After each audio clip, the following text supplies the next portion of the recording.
ഡൽഹിയിലെ വാർത്തയിലേക്കാണ്. ഭീകരവാദ ഫണ്ടിംഗ് കേസിൽ അറസ്റ്റിലായ അൽഫല സർവകലാശാല ചെയർമാൻ ജവാദ് അഹമ്മദ് സിദ്ദിഖിയെ 13 ദിവസത്തെ ഇ ഡി കസ്റ്റഡിയിൽ വിട്ടു. ഡൽഹി സാകേത് കോടതിയാണ് കസ്റ്റഡിയിൽ വിട്ടത്.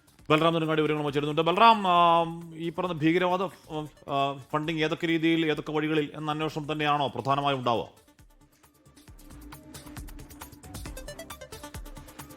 ഹഷ്മി, ക്രിസ്റ്റീന, ഈ ഡൽഹിയിലെ വൈറ്റ് കോളർ ഭീകര സംഘവുമായി ബന്ധപ്പെട്ട് ആണ് വാർത്തകളിൽ നിറഞ്ഞത് ഈ അൽഫല സർവകലാശാല. എന്നാൽ ഈ സർവകലാശാലയുടെ ചില കാര്യങ്ങൾ അവർ നാക്കിന്റെ അക്രഡിറ്റേഷനുമായി ബന്ധപ്പെട്ടും ഒപ്പം തന്നെ UGC ചട്ടങ്ങളുമായി ബന്ധപ്പെട്ടും ചില അവകാശവാദങ്ങൾ തെറ്റാണ് എന്ന് നാക്കും UGCയും വ്യക്തമാക്കിയിരുന്നു. ഇതുമായി ബന്ധപ്പെട്ട് നടത്തിയ അന്വേഷണത്തിലാണ് വലിയ തോതിലുള്ള സാമ്പത്തിക ക്രമക്കേടുകൾ ഈ സർവകലാശാലയിൽ ഉള്ളതായി എൻഫോഴ്സ്മെന്റ് ഡയറക്ടറേറ്റ് കണ്ടെത്തിയിരിക്കുന്നത്.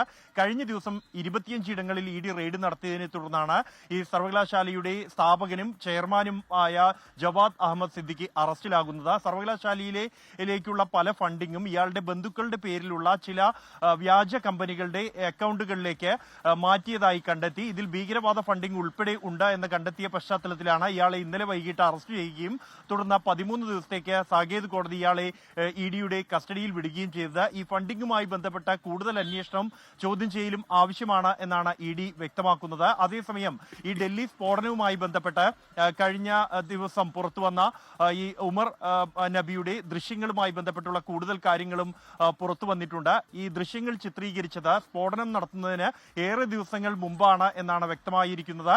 നേരത്തെ പുൽവാമയിൽ തന്റെ വീട്ടിൽ പോയ ഘട്ടത്തിൽ ഉമർ നബി ഈ ഫോൺ ദൃശ്യങ്ങൾ ചിത്രീകരിച്ച തന്റെ ഫോൺ സഹോദരനെ ഏൽപ്പിച്ചിരുന്നു എന്നും തുടർന്ന് ഈ വൈറ്റ് കോളർ സംഘം പിടിയിലാകുന്ന ഘട്ടത്തിൽ സഹോദരൻ ഈ ഫോണ് വീടിന് സമീപമുള്ള ഒരു തടാകത്തിൽ ഉപേക്ഷിക്കുകയായിരുന്നു എന്നാണ് അന്വേഷണ സംഘം വ്യക്തമാക്കുന്നത്. തുടർന്ന് ഡൽഹി സ്ഫോടനത്തിന് തൊട്ടു പിന്നാലെ തന്നെ ഈ സഹോദരനെ കസ്റ്റഡിയിലെടുത്ത് നടത്തിയ ചോദ്യം ചെയ്യലിലാണ് ഫോൺ കണ്ടെത്തുകയും അതിലെ ദൃശ്യങ്ങൾ അന്വേഷണ സംഘം വീണ്ടെടുക്കുകയും ചെയ്തിരിക്കുന്നത്. ഹഷ്മി, ക്രിസ്റ്റീന. ലോകത്തെവിടെയായാലും ഏത് സമയത്തും 24 വാർത്തകളും ഓഗ്മെന്റഡ് റിയാലിറ്റി പാക്കേജുകളും എക്സ്പ്ലെയിനറുകളും വിശദമായി കാണാൻ ഞങ്ങളുടെ YouTube ചാനൽ നിങ്ങൾക്ക് സബ്സ്ക്രൈബ് ചെയ്യാം.